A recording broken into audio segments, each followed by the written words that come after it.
Welcome back to Cycle Wisdom, where we empower women to restore natural menstrual cycles, to improve health, and promote fertility. I'm your host, Dr. Monica Minjeur, and I'm so glad you're listening today. What if the most loving thing you could say to a friend or family member struggling with infertility wasn't giving them advice, but a few simple words that make your person feel safe, seen, and not alone? Today, we'll get practical about what to say, what to do, and what to avoid. Plus, a gentle way to connect loved ones with restorative reproductive medical care when they want more answers. So let's get started today with a patient story, and we'll call her Jane.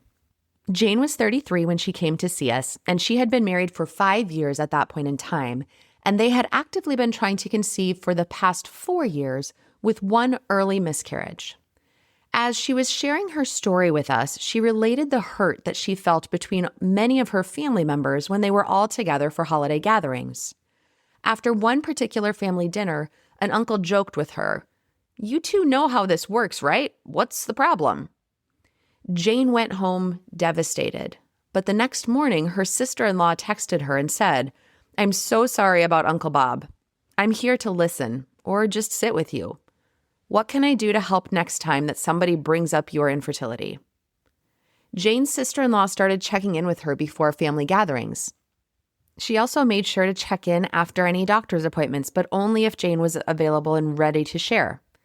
Throughout the process, Jane said, "I felt so much more supported. I knew that my sister-in-law and others were watching out for me as allies, and that emotional safety made space to pursue the course of action that Jane needed on her timeline."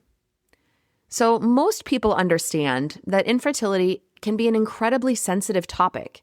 And part of the reason for this is that infertility is not just a medical condition. It encompasses social and emotional aspects too. Also includes issues about identity. Am I going to be a mother? It includes things about timing and your age, about money, resources, and hope, or maybe loss of hope. Another challenge with infertility is that the grief is often cyclical. So it may be every time that a new menstrual period starts, or every time there's a negative pregnancy test, the reactions can literally change from week to week. Some women notice that they feel more emotional around the time of ovulation because they're more anxious or feel like there's that performance anxiety, knowing that this is the time that they should be trying to conceive or that they are the most fertile.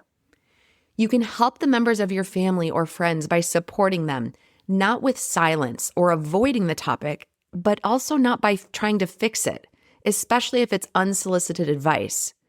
Instead, I would encourage you to just offer your attention and your presence by helping in practical ways and by discussing how, when, and if they want to share anything with you.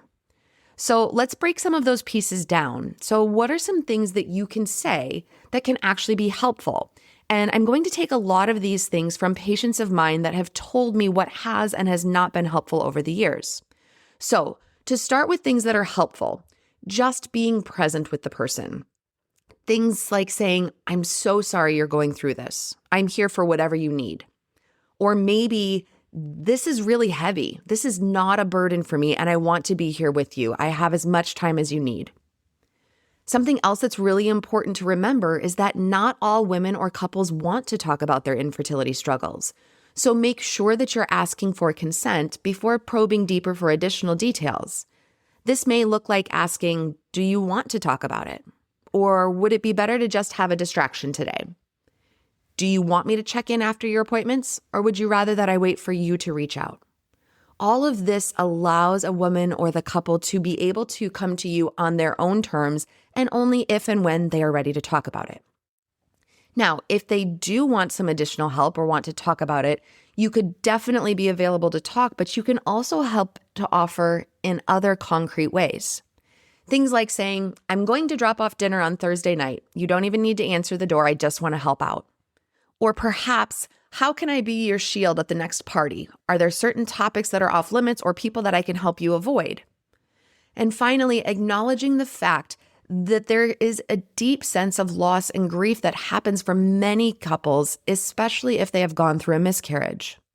So think about things like, I'm thinking of you on your due date. I'm here for you if you want company. Paying attention to your friends and family members when big dates come around. Things like Mother's Day or any holiday, because oftentimes that's when family is gathered and a lot of these conversations come up. Now, just as importantly as what to say are some things that are important not to say. And again, these are things that I hear commonly from my patients. I've heard them at family gatherings. I've heard them in communities, and things that either just rub people the wrong way or that make them feel really, really bad, even though that may not be the intention. So the number one most important thing when people say, just relax, it'll happen, or have you tried to just not try?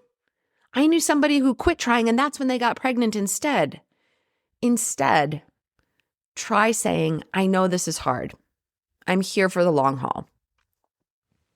Another common thing that many of my patients are told is, oh, you're still young, you still have time. Or, well, at least you're not 42. Sounds like you've got plenty of time. The uncertainty can be exhausting no matter how old you are. Everybody who is trying to get pregnant wants to have been pregnant already well before current times. So ask instead how you can support them. Help to celebrate milestones, realizing that sometimes an upcoming birthday can provoke additional anxiety about this timeline to motherhood. Another common theme of things not to say includes anything that is unsolicited advice or a fix. So for example, hey, have you ever tried fill in the blank? Taking a vacation, a different position, eating pineapple, standing on your head, seeing 5 different doctors, or trying this new Chinese herbal medicine instead. Instead of all of this unsolicited advice, ask your friend or family member, do you want ideas or just need me to be a listening ear today? I can guarantee you that nearly everyone struggling from infertility has tried just about everything they can think of and then some. And they oftentimes don't need or want your unsolicited advice. Every story is individual, and what works for some people may not work for others. And that's why infertility is such a unique situation, is that every treatment, every diagnosis, every evaluation process is unique for every individual couple. This is why the comparisons aren't helpful. I heard my sister say she tried this particular supplement and they were pregnant within 2 weeks. Or I had a coworker who swears by this particular exercise regimen she followed, and maybe you should try that instead.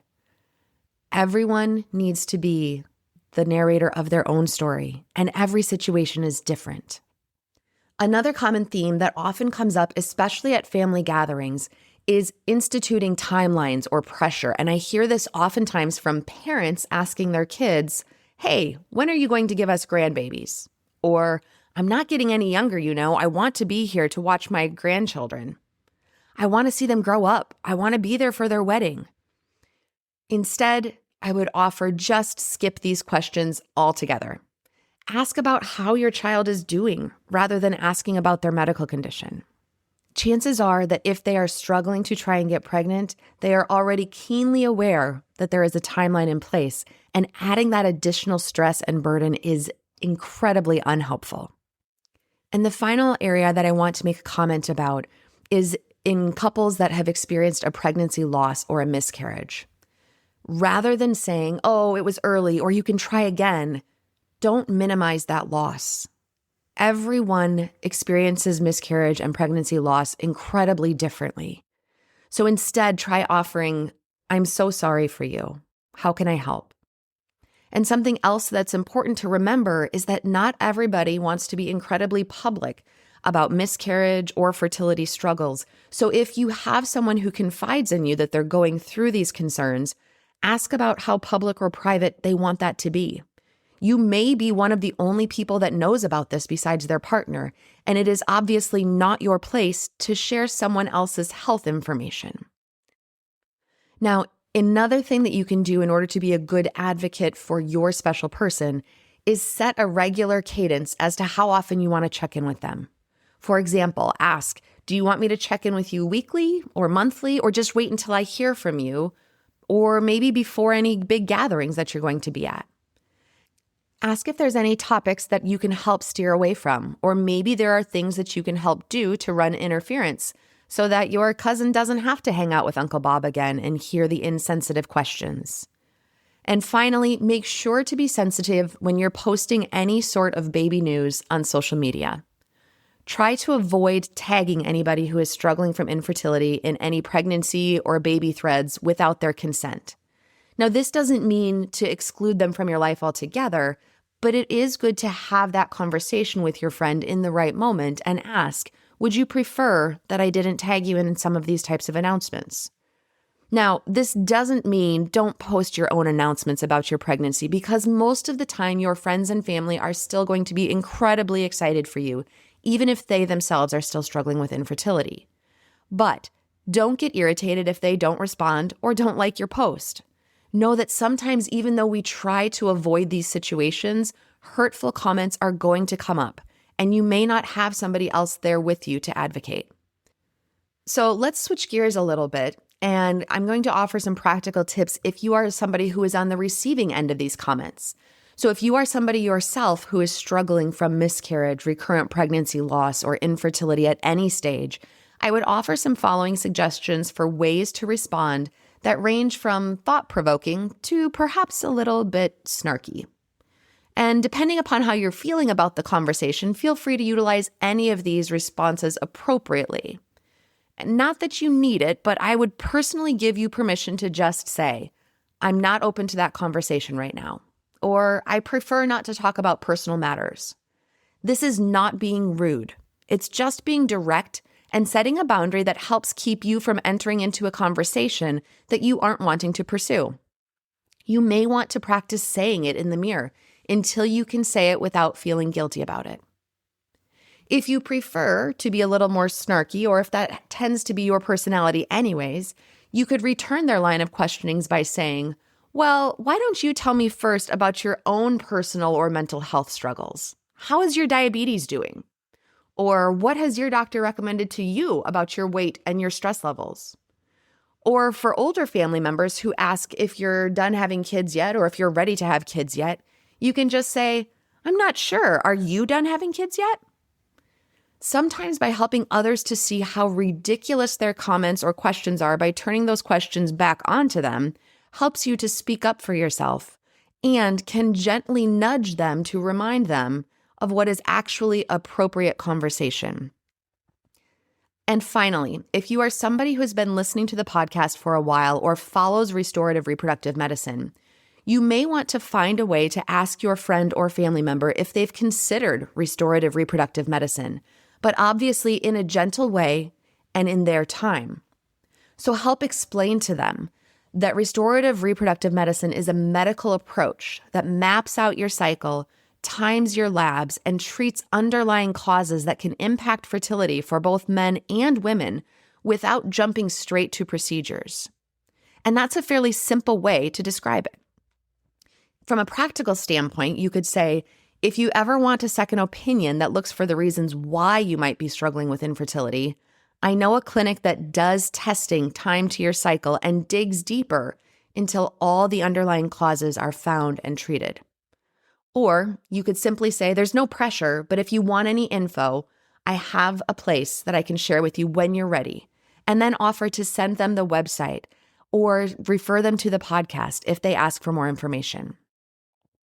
Imagine if your loved one never had to choose between honesty and safety because you offered that steady presence, consent-based check-ins, and practical help. Over time, the pressure could ease. Conversations can feel safer, and your people will know where to turn for the answers to the underlying causes of their infertility when they are ready to help improve health and promote fertility. If you're ready to work with our elite team of healthcare professionals, go to our website, radiantclinic.com, to schedule a free discovery call and learn more about our package-based pricing for comprehensive care. We are currently able to see people for in-person appointments in our Cedar Rapids, Iowa clinic, or can arrange for a telehealth visit if you live in many different states across the U.S. Check out our website for current states that we can serve medical clients, and let us know if your state is not listed to see if we can still cover you there, as we are constantly expanding our reach. Please note that our fertility educators are able to take care of clients no matter where they live. Thank you so much for listening to this episode. Please share this podcast with someone in your life who would benefit from our services. Remember to subscribe to this podcast for more empowering content that I look forward to sharing with you on our next episode of Cycle Wisdom.